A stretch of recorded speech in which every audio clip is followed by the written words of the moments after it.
Tu as déjà couru après ton chien quand il tirait sur la laisse? C'est un réflexe, presque un instinct. Tu sens la tension, la laisse se tend, et sans réfléchir, tu accélères pour le rattraper. Pourtant, ce geste apparemment anodin est l'une des erreurs les plus coûteuses en éducation canine. Non seulement tu n'apprends rien à ton chien, mais tu renforces exactement le comportement que tu veux corriger. Aujourd'hui, nous allons disséquer ce mécanisme, comprendre pourquoi ton cerveau te trahit, et surtout, te donner 3 techniques pour inverser la dynamique. Voici ce que tu vas découvrir: pourquoi courir derrière ton chien transforme la promenade en course-poursuite, comment ton cerveau primitif prend le dessus sur la raison, et surtout, comment remplacer ce réflexe par une réponse qui, elle, apprend vraiment à ton chien à marcher en laisse détendue. Tu repartiras avec des phrases exactes à dire, des gestes précis à faire et une compréhension scientifique qui te permettra de ne plus jamais tomber dans ce piège. Le paradigme dominant dit ceci: si ton chien tire, tu dois le retenir, le ramener à toi, lui montrer qui est le chef. La plupart des conseils populaires se résument à « tire en sens inverse » ou « bloque-le avec ton corps ». Mais ces approches partent d'une prémisse erronée que le chien tire parce qu'il veut dominer ou qu'il est têtu. En réalité, la science du comportement nous montre que le chien tire parce que c'est renforçant, il avance vers ce qu'il veut, et toi, en courant derrière, tu participes à ce renforcement. Jean Donaldson, dans ses travaux sur le renforcement involontaire, explique que le comportement qui persiste est celui qui est suivi d'une conséquence agréable pour l'animal. Si ton chien tire et que tu cours après lui, tu transformes la laisse tendue en un jeu de traction où il gagne. Il t'entraîne vers l'avant. Tu deviens la récompense de son effort. Tu es le poids qui lui permet de ressentir la résistance, puis la victoire, quand tu cèdes et que la laisse se détend. À chaque fois que tu cours, tu lui dis « tire, ça marche ». Le mécanisme caché, c'est un conditionnement opérant négatif.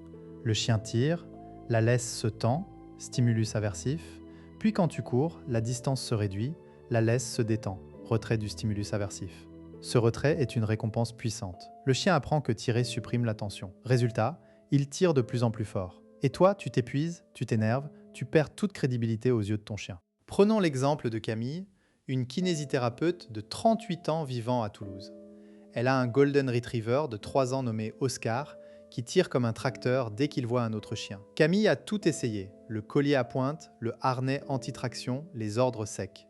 Rien n'y fait. Un jour, lors d'une promenade, Oscar aperçoit un labrador à 100 mètres. Il se tend, ses oreilles pivotent, sa queue se lève. Camille sent la laisse se raidir. Son premier réflexe est de serrer la laisse et de dire « non » d'une voix ferme. Oscar ne ralentit pas.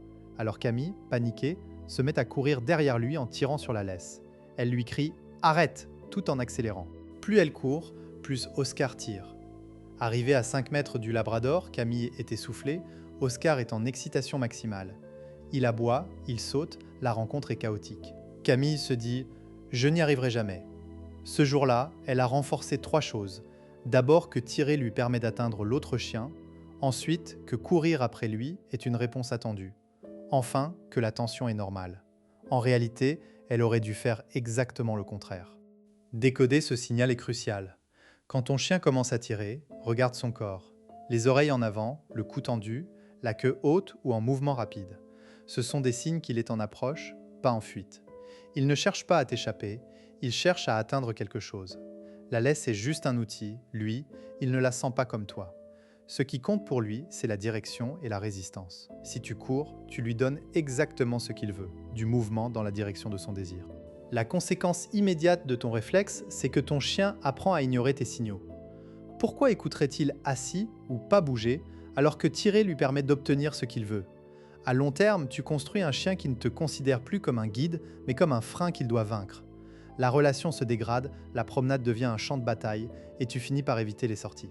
Physiquement, tu risques des tendinites, des douleurs au dos. Psychologiquement, tu accumules de la frustration qui déborde sur ton chien. Voyons maintenant 3 techniques concrètes pour remplacer la course-poursuite par une marche détendue. Technique 1. Le changement de direction anticipé. Dès que tu sens la moindre tension dans la laisse, avant même que ton chien n'ait accéléré, tu changes de direction brusquement. Pas de mots, pas de tirage. Tu pivotes sur toi-même, tu fais demi-tour et tu marches dans une autre direction, à un rythme normal. Le chien, surpris par le vide, se retourne et te suit. Le moment où la laisse se détend, tu peux dire « oui » ou « bien » pour marquer le bon comportement. Exemple. Oscar commence à tirer vers un buisson. Camille tourne à droite immédiatement, sans parler. Oscar, qui s'attendait à aller tout droit, se retrouve à côté d'elle. La laisse est molle. Camille dit oui et continue. En répétant, le chien apprend que la promenade avance quand la laisse est détendue et s'arrête quand elle est tendue. Au bout de 2 semaines, Oscar anticipe les changements de direction et regarde Camille avant de tirer. Technique 2. La marche en zigzag avec récompense visuelle. Pour les chiens très motivés par la nouveauté, utilise un parcours sinueux. Chaque fois que tu changes de direction, tu récompenses avec une friandise ou un jouet que tu sors de ta poche au moment où le chien se replace à côté de toi. L'idée, c'est que le chien associe le fait d'être près de toi, laisse détendu, à quelque chose de positif. Exacte phrase à dire au moment où il est à ta hauteur, laisse molle. Oui, super, en donnant la récompense. Exemple, Camille promène Oscar sur une place. Elle marche en zigzag entre les arbres. Dès qu'Oscar revient vers elle après avoir tiré, elle dit oui et lui donne un morceau de saucisse.